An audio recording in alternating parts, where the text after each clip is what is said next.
Welcome to Brightly You Radiant Being, the show that wildly recognizes, encourages, and invests in the radiance we all carry so you can shine your brightest. Each episode, we share soul-driven advice and topics to help you live more brightly in mind, body, and spirit. Through sharing our experiences, friendship, and passions, we hope to impact you to step more brightly into yourself, inch by inch. Whoops. I know. So that's showbiz, folks. Sorry, I just made Amy do the first minute and 30 seconds again. No. And then this time I thought, oh, let me look at the camera while I say this. And then I looked back down and I was like, where were you? And oh, here's your glasses on the top of your head like a crown. Beautiful. You know what? After the episode of last week, let's hold less judgment of ourselves. Yeah. Things happen. People move files while other people are talking all the time. You know what, Tracy? Who cares? It was a minute 38. Even if it had been 20 minutes, we would have, we would have laughed about it. 20 minutes, I would have felt pretty guilty. But I mean, I appreciate you because I know you would have laughed about it. We would have just said, it's a cliffhanger. Well, I would just like to, again, for the masses, express my appreciation for your support last week and letting me, it wasn't intended to use kind of my current experience to navigate through the topic that we were going to cover on judgment and judging and versus discernment. Yeah, it was so helpful. It was helpful for me, Tracy, even though it was you and what you were going through, being able to talk about it and ask you questions about it. And you being vulnerable and saying what it was that you were feeling, it helped me as well. Well, and now you just helped me be less judgmental about myself because I've gotten feedback in the past about I'm a storyteller, right? Like when I talk or if somebody asks a question or something, like my answer is usually in the form of an experience or a story. And so sometimes I can feel like I ramble or I talk or I don't ask enough questions. But I appreciate that you shared that what I'm going through helped what you're going through. So thank you. Okay. Well, thank you for thanking me for thanking you for thanking me. That's a section of cards at Target, I bet. Yes. But I am going to go off topic and just address what you just said about being a storyteller. Humans are naturally attuned to stories, not to data, not to statistics, not to a short answer. Humans love stories. That's how we learn. That's how we relate to each other. So if you can answer a question with a story, I am going to remember it more. It's going to have more impact on me. I'm going to feel the emotions of it and take it in instead of just logically listen to it, hear it, but not actually take it in. The irony about that is that data, that information is going to help with my storytelling now. You're welcome. But I want to hear, how did it help you then? Well, so because I shared last time that I'm either like, oh, why haven't you done this? And why aren't you doing that? And you should do more. Or I'm the complete opposite and just like, tra-la-la, come what may. I'm just living my glorious life.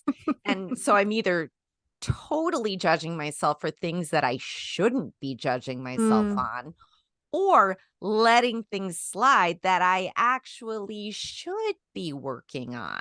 Or, future you will judge you for having blinders. Yes. So that helped me. It also helped me with just like thinking about my 40-day sprint, because I wasn't feeling judgmental, but I was feeling like, oh, this isn't really what I had envisioned. It's much slower. And so when you shared yours, I was like, oh, good. So we're like thinking the same thoughts with that. So in the beginning, there was darkness. I was going to do this episode. It's called Direction or New Direction. Do you need a new direction? And it was going to be about like, do you need to quit your job and start and become an actress for, it really was. Do I? How do I find that out, Amy? Yeah. It's like clickbait article. I know. how to quit your job and become famous on Broadway. I And want to then be a cottagecore witch. Is that a part of that? Quit my you can, job and move to the woods. anybody can be a cottagecore witch, and you Love it. can still work and be that. Okay, But back to the but direction what you were I trying to head wanted in. to right. So what I want to share is that what came to me was, oh, we don't need to know how to completely change our lives. We need to understand that it's okay, that maybe it's those little things, that maybe it's those things that, like, well, it's always been done this way, that maybe you can turn on its head and convince other people that it doesn't have to be done that way. Convince yourself it doesn't have to be done that way. And also, I want to talk about the things, if there are things that continuously happen in your life over and over again, that maybe again a new little direction needs to be taken with that. So See, I want to talk about both those aspects of a new direction. So it's not this huge overarching, it's those littler things. and What were you going to say? I feel like that's what those SMART goals or those super achievement bound, here's how to move in the direction of your, dream life kind of forget, is to include check-in points and tiny evaluations of, is this still the goal?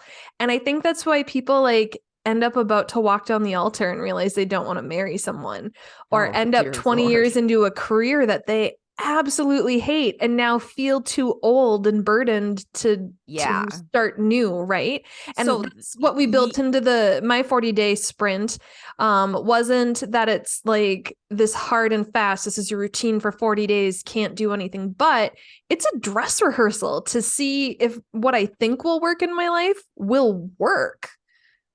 yeah, and this today is even maybe even smaller than that or bigger than that, depending on what you're Okay. looking at.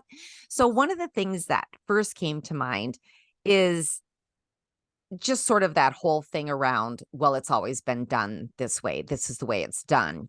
This is the way. Even though I love The Mandalorian, this is the way. Believe me, that was said a lot at our dinner the other night. But what came to mind is this time of year with holidays Mm. and family traditions and how things are always done. You have to come to Christmas morning. It's what we've always done. And you're expected to be there at this time because it's the way it is. I drank that Kool-Aid for many years, stressed myself out, stressed my husband out to the point where we would get up. We'd have to have our Christmas Eve. We'd get up Christmas morning, get ready, go to his parents' house, have Christmas there, tra la la, ha ha ha, happy, happy, happy. All right, pack everything up, get in the car, drive to my side of the family's house for Christmas. Happy, happy, happy, eat some more. We got to get home. And by the end, it was great if we were still talking to each other. And if we actually did have any fun. And so that's sort of a giant way to kick this off. But I think that especially with this time of the year, it's important. It's just a reminder that just because something has always been done this way doesn't mean it has to continue being that way, at least not for you. That was a lot of words out of my mouth. The funny thing is that what I was going to start off with was around innovation and how if things are always done the same way, there's no room for innovation. But I went right straight into holidays. Well, I mean, like you were just saying with storytelling though, how relatable. I'm a child of divorce, which the last time I shared that with somebody as an adult, they apologized like, "Oh, I'm sorry." And I was like, "Oh no, we high-fived. It was great. We're better for it." We got great new family members as a result, right? So no judgments to anyone in my family, but as a child of divorce, there was one year I went to 5 Thanksgivings. Yeah. I'm a vegetarian who doesn't believe in the holiday of Thanksgiving as it's celebrated with pilgrims and Indians and all of that. And it went to even pre-pandemic, me being saying no Thanksgivings. I don't want to do it. Right. Like, so that weight of expectations and like finally paying attention to the, needing a new direction, so relatable. And sometimes I think too, especially with the holidays, it's hard to just have a cold stop on it. Sometimes you have to do that, and the world doesn't come to an end, just so you know. Other times we tried different things, and we tried it first with Thanksgiving. And now we just don't celebrate. Well, but it's And it's the funny easiest thing. right? Well, it's funny that you called it starting with the little things, and maybe because it ended up being so easy and simple in hindsight to do. But when you were telling, sharing your experience, all I could think of was Daenerys Stormborn from Game of Thrones, breaker of chains, right? Like this Yeah. family, I'm not going to call it a curse, but like these family expectations and how things have always been done and tradition. And you're like, not on my watch. Well, it wasn't me. I have to give kudos to Rick, my husband, because he was like, I can't do this. And for me to be like, what do you mean? There's a choice? I'm not giving up. I didn't even get to that point, Yeah. Tracy. I was like, I'm not giving up my family.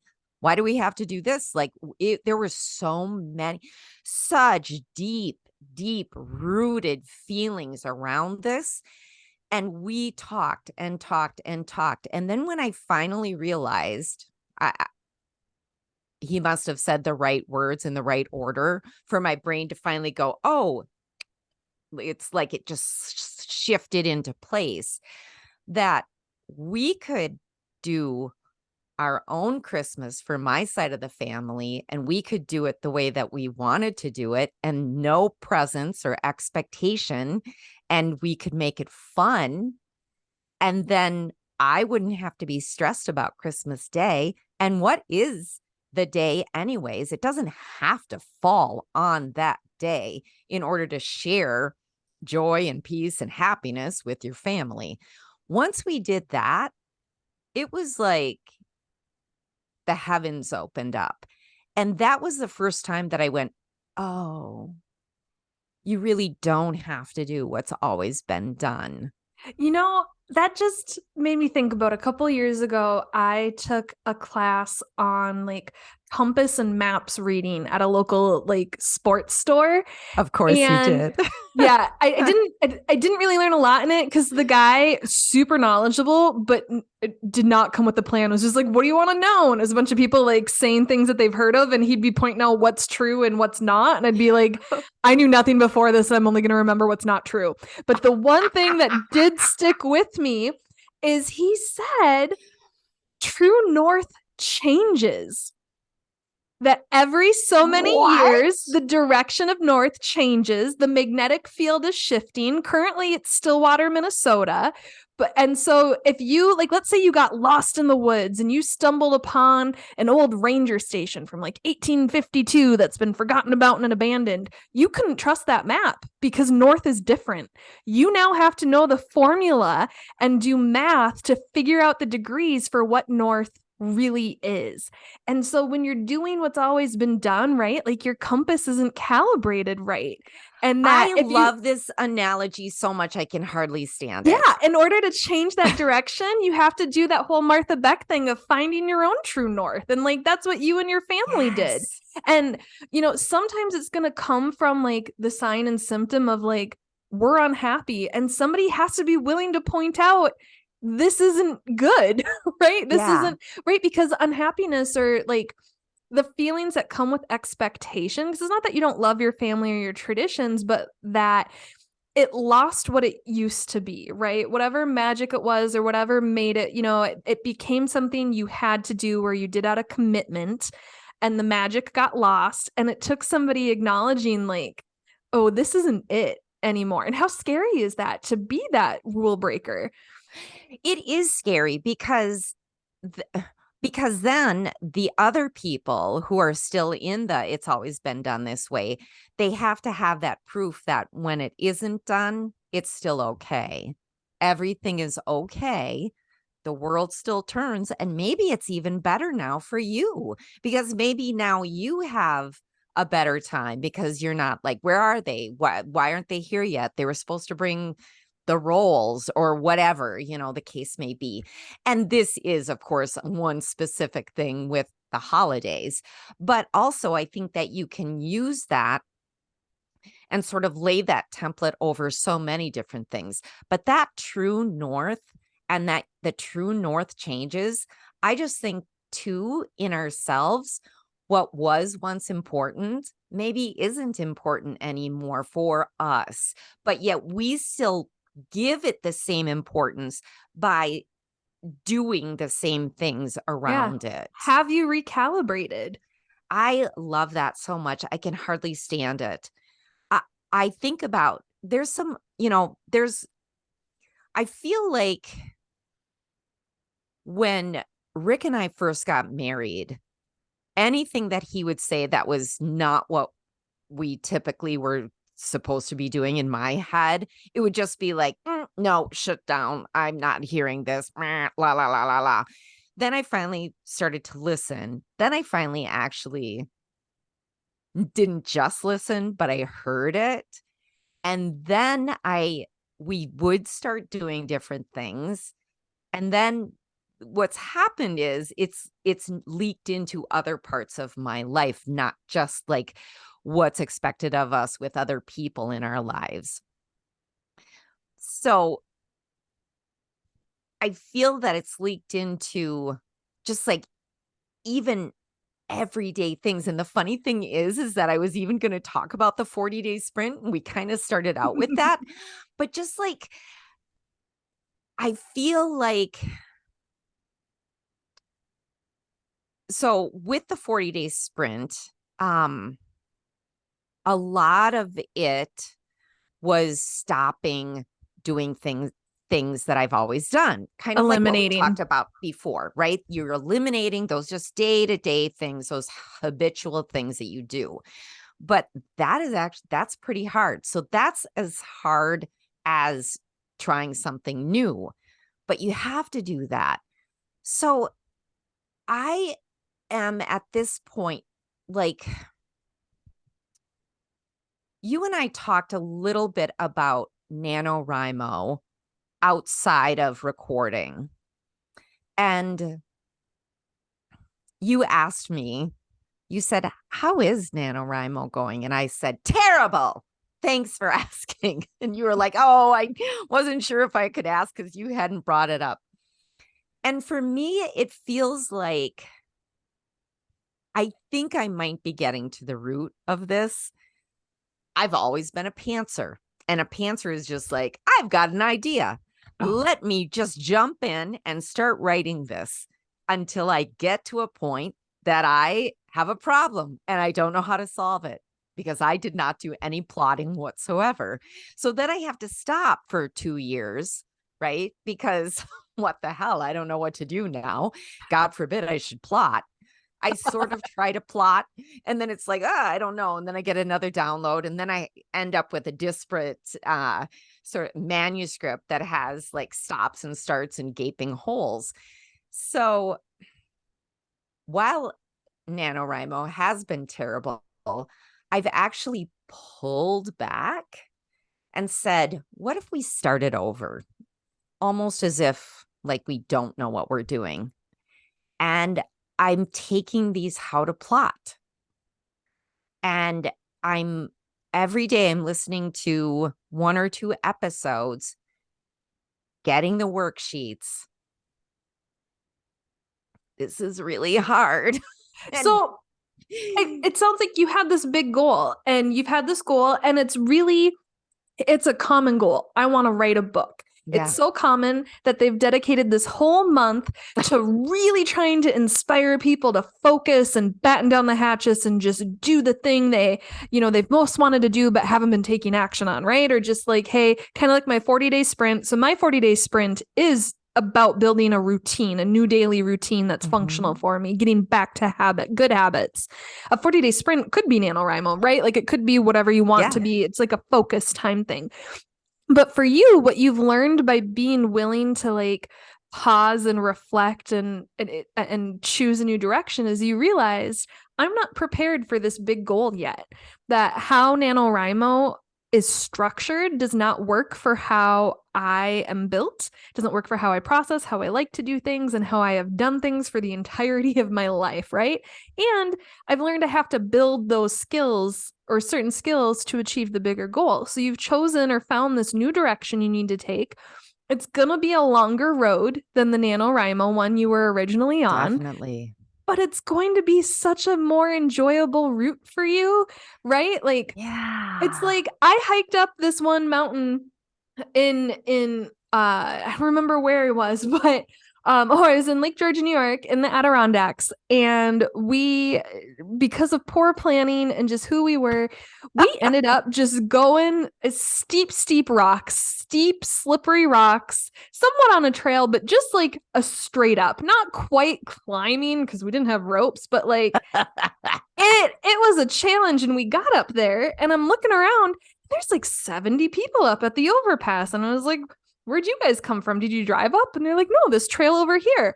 Oh my God, Amy, the trail down was like this wonderful, like just like easy, beautiful, scenic, just like wide wrap around the mountain. We took the wrong route, and like You took the struggle route. we took the struggle route. And did we do it? Yeah. Did I enjoy it? No. Would I recommend it or do it again? No. I almost didn't take up hiking as an adult because of that experience. Wow. Like, had we had to go down the same way we came up, I'd probably still be up there. Like, I don't. So that really gets me thinking about this process then, because if someone had asked me like 2 years ago, are you happy being a pantser or would you rather be a plotter? I'd be like, no, pantser all the way, because it's, it's spur of the moment, and it's just like when the muse hits, and it's just like these downloads, and it's just so easy. But it isn't easy. It actually is a struggle. And while backing up and doing this plotting work, or learning how to plot, is what I'm actually doing as part of my lesson plan. Oh, from the episode lesson planner, learning how to plot feels like work, and yet it feels like that front loading. So it's not really work, but it's like, and there's times that I'm like, oh, I don't feel like doing that worksheet like that. I don't. Yeah, I mean, and that's where discernment comes in, right? Like, is this something I really don't enjoy, or is this just new and uncomfortable and I'm not used to it yet? It's just new and uncomfortable, and I'm not used to it yet. I know that for sure. Yeah. So that, go ahead. I would say what I love about, so like these new directions and like identifying the new directions. So for NaNoWriMo, you learned it on your own, right? Like you learned it through the struggle. And I think it's important to point out like neurodivergence, or like this other stuff that you're hammering on yourself, or like your past tendencies for are getting in the way. They are your strengths and your balconies and other areas that other people have to take classes on creativity and brainstorming and idea forming, right? Thank you. So like two sides, same coin, right? Like you're really strong in one, and sometimes that, it's kind of like when you overtrain one area, and strength training, and then you're suddenly like you're what's that picture of the bodybuilder who skips leg day, right? So you think Arnold Schwarzenegger on top and like skinny nerd Napoleon Dynamite on bottom, right? Like that's just kind of where you're at right now, right? Like your NaNoWriMo, your plotting skills, you gotta work on your leg day, right? Yeah. But so you were open to it. It didn't shut you down this time. It didn't. You're right. And so I'm wondering if I was open to it because of the 40-day sprint, and because I went, oh, okay, I see now I can't just jump all in on this. It has to be a slow and easy eliminating and addition, just like slow and easy. And I'm using the end of the year is where I came up with 40 days, but I just needed like a time bound set of time, right? Yeah. To pick one because I have so many goals and interests, right? And I so know you do. this made me kind of be like, okay, it's only 40 days. What can you, feasibly accomplish in 40 days? Because kind of similar with your brainstorming, I love planning and it's really easy to plan for future, Tracy, to not take a break. That's what's so funny is that I love planning too, but apparently not for my books. So I need to use that love of planning Yeah. and fold it into this I tell aspect. people that all the time when, like, let's say they've been in a career for 20, 30 years or the same company for 15, and they're just like, I hate it here and I hate my life and it's affecting me physically, mentally, spiritually, but I'm never going to leave because I can't start over. And I would be like, you're not starting over, you're starting from experience, right? Like, Yes, and that came up in lesson planner too. yeah, Exactly. you But have all these other strengths to pull yeah. from while you learn the new skill. Yes, I love that. So let's switch gears completely here because let's see if you can fix another part. So I also think about things where if something continuously happens to you over and over again, something not good. Okay. So whether it's like, what? Okay, I'll just jump in and tell you what always happens for me. And this isn't huge. It's not like I always get a speeding ticket, although that used to happen to me until a kind police officer finally said, "Why don't you use cruise control?" And I was like, "Oh, guess what, kids? I use cruise control all the time now." So that was one key thing that was very good for turning my life Yeah. around in one place. But what I find now is that, and this sort of goes back to another episode as well, is my not organizational, but my sharing out of plans. I have a tendency to be sort of like, oh, here's this thing that's scheduled. And then I completely forget to let people know what's happening or what's scheduled. But it happens over and over. It used to happen to me with money overdraft Mm-hmm. over and over and over. And at what point do you say, what's the common denominator here? At what point do you acknowledge this is just how my brain works and it's unacceptable to expect differently from me? Nope. At Because what I point? know I know you have awareness, Amy, but is it a choice? Because it sounds like you choose to do things the other way. it does sound like I choose to do things This the is other way. not this is not a risk versus reward situation. It is flat out how the chemicals in your brain works. So, but isn't there a way to work with those chemicals to create a life that is easier on you and more beneficial for the people around you? Yeah. So I think awareness is key. And going back to the last episode, you then have to have, am I going to judge myself and shame, or am I going to have discernment and try and problem solve? Right. And so when you've identified, certain areas of your life that aren't what you want them to be, and you think it's habitual, right. It's most likely isn't. And even if it is, how old are you now? Like that's a long time to break a habit. But when it comes down to, like, the physiology of your brain and this idea that other people have it so easy when it's just certain things in our society aren't built for people with neurodivergence. A lot of the things that you've talked about would fall under ADHD. At least that's what I recognize. Or sometimes the things that you share were the things that went and made me go and get a diagnosis or go and talk to somebody about it. Yeah. I have decided I'm not going to treat it directly. I'm going to work with it, right?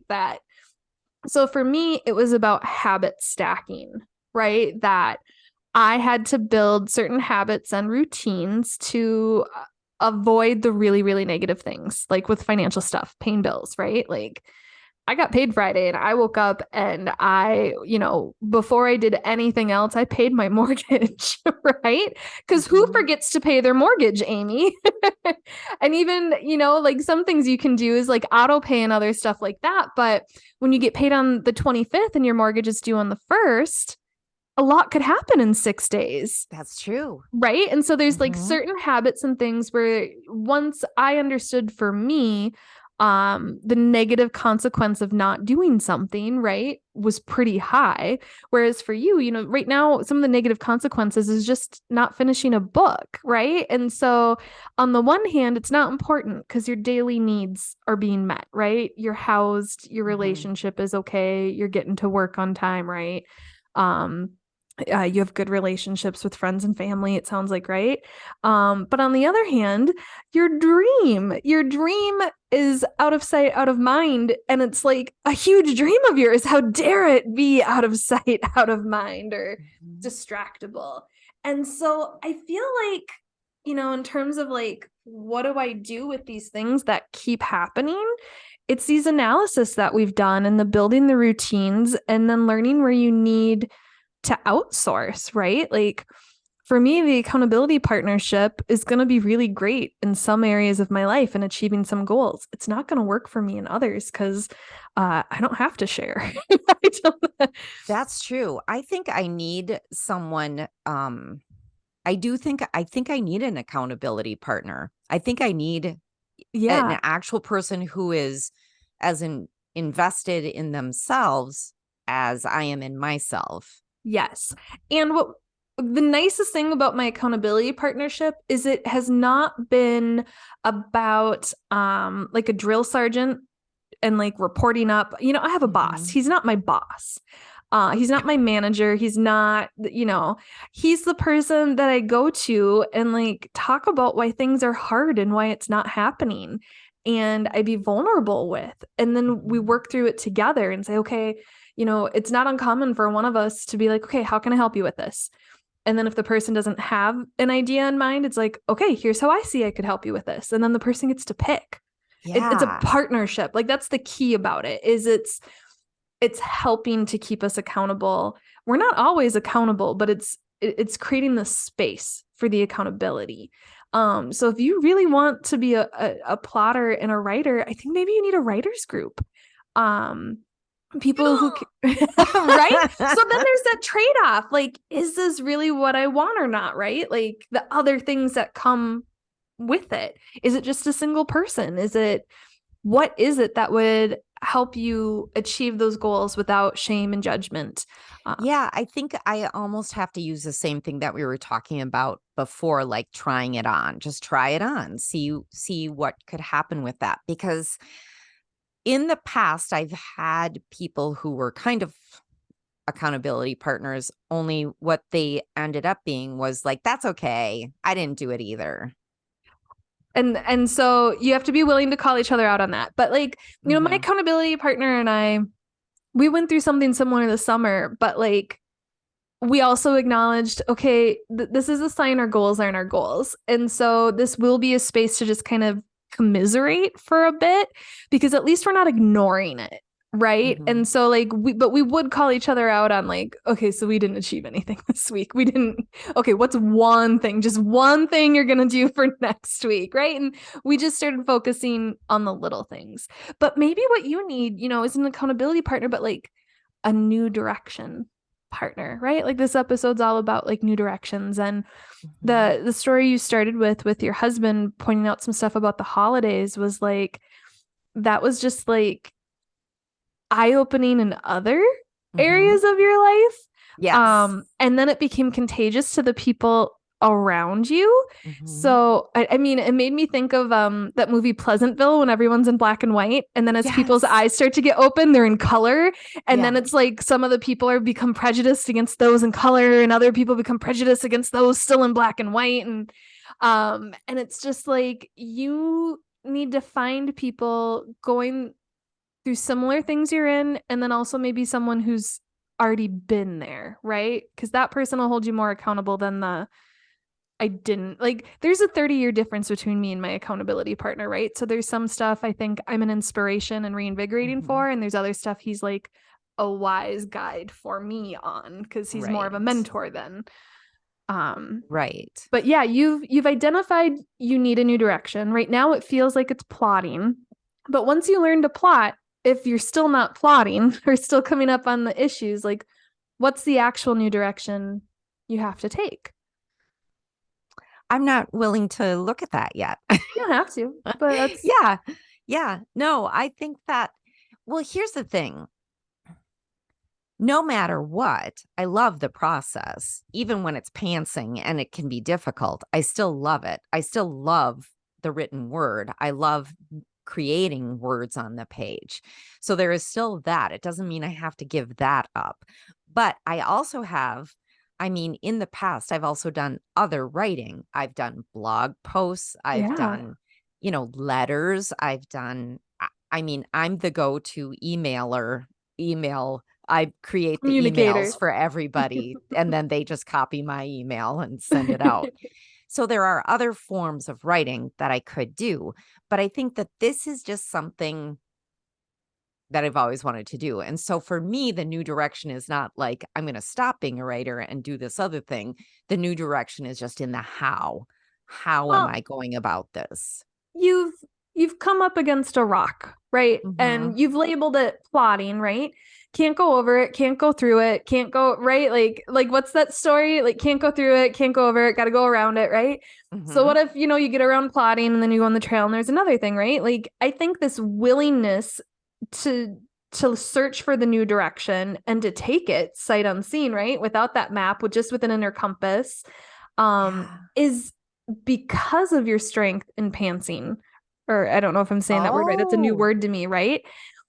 That you're again, like right. your openness to it is why you're still pursuing it. And so you're getting frustrated because you feel like Oh. you keep not accomplishing something. But I would disagree. I think you keep trying new things and you're just frustrated it hasn't happened yet, when I think you just haven't That, found the right route yet, the right thing. yeah, that's amazing. Yes. Thank you, Dr. Tracy.